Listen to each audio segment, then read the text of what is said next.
नमस्कार. लेखिका पुष्पा चिने यांनी लिहिलेला शूरबाला हा पाठ आज आपण बघणार आहोत. हा पाठ इयत्ता 5वीच्या पुस्तकातून घेतला आहे. सन 1990 ते 1995 या काळातील हा पाठ आहे. शूरबाला. 30 जुलैची रात्रीची वेळ होती.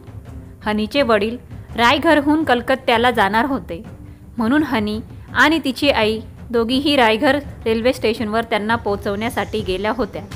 गाडी सुटली आणि त्या दोघी घरी जाण्यासाठी निघाल्या. रात्रीचे 9-9:30 वाजले होते. त्यातून मुसळधार पाऊस पडत असल्याने रस्त्यावर फारशी रहदारी नव्हती. दोघी झपझप घराकडे निघाल्या होत्या. आता त्या रेल्वे हॉस्पिटलच्या समोरच्या रस्त्यावर आल्या. रस्ता निर्मनुष्य होता. एकाएकी कोणीतरी हनीच्या आईवर झडप घातली. दोघींनी घाबरून चपापून बघितले. ते दोघेजण होते. त्यांनी हनीच्या आईच्या मंगळसूत्रावर झडप घातली.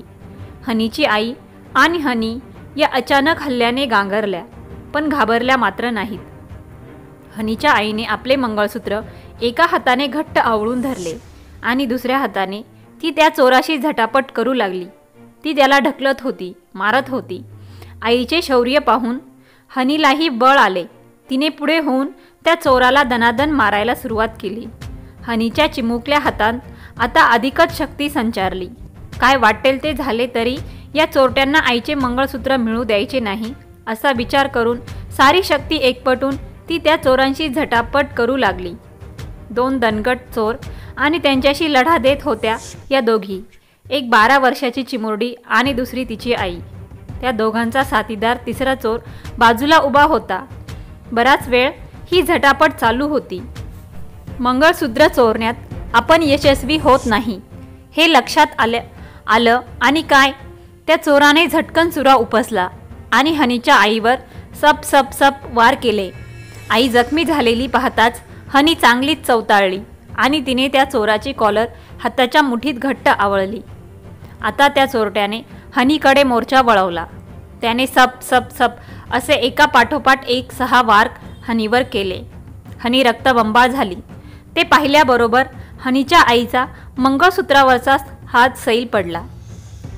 मंगळसूत्र आता चोरट्याच्या हातात आले, पण त्याची कॉलर हनीच्या मुठीत होती. बापरे, आता काय करायचे?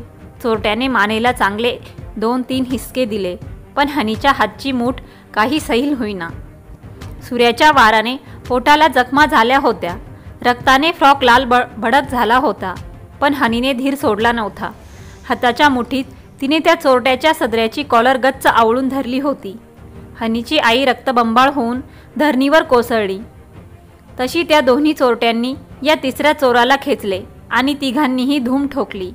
एका चोरट्याची कॉलर मात्र हनीच्या मुठीतच होती.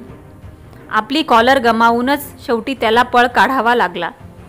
एवढा वेळ त्या चोरांशी मुकाबला करणारी हनी धरणीवर कोसळली.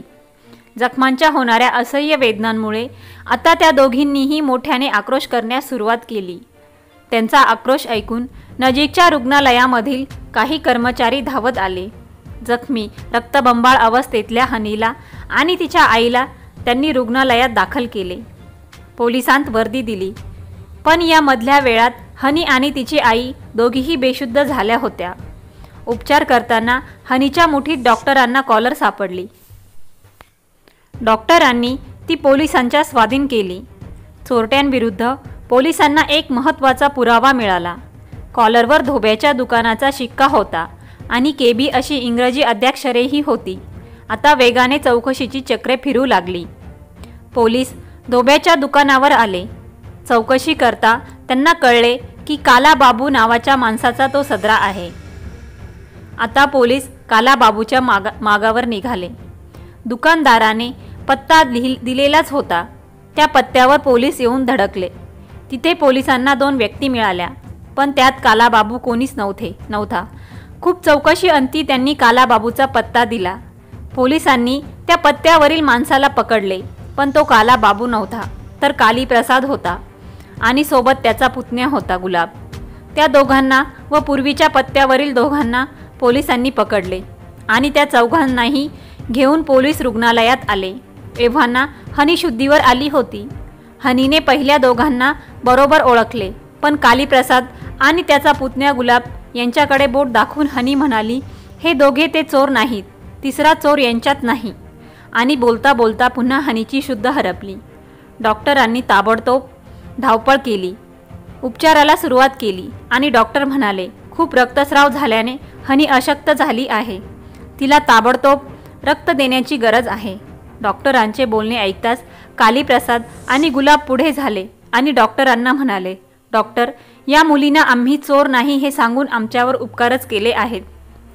आमचं रक्त घ्या आणि तिला वाचवा. डॉक्टरांनी त्या दोघांच्या रक्ताची तपासणी केली. गुलाबचा रक्तगट हनीच्या रक्तगटाशी जुळला, म्हणून त्याचे रक्त हनीला देण्यात आले.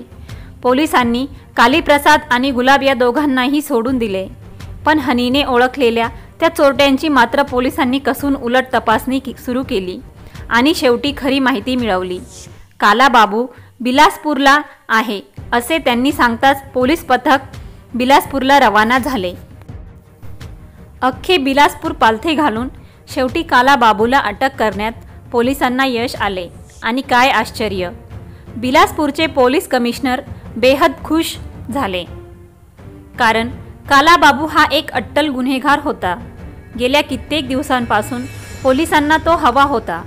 त्याच्या टोळीने रेल्वेमध्ये दरोडे घातले होते, लूटमारही केली होती. बिलासपूरच्या लोकांनी त्याचा धसकाच घेतला होता. काला बाबू पकडला जाताच लोकांनी सुटकेचा निश्वास टाकला. या मधल्या काळात हनी आणि तिची आई यांची तब्येतही बरी झाली, जखमा बऱ्या झाल्या आणि तब्बल 6 महिन्यांनंतर त्यांना रुग्णालयातून घरी जाण्याची परवानगी मिळाली.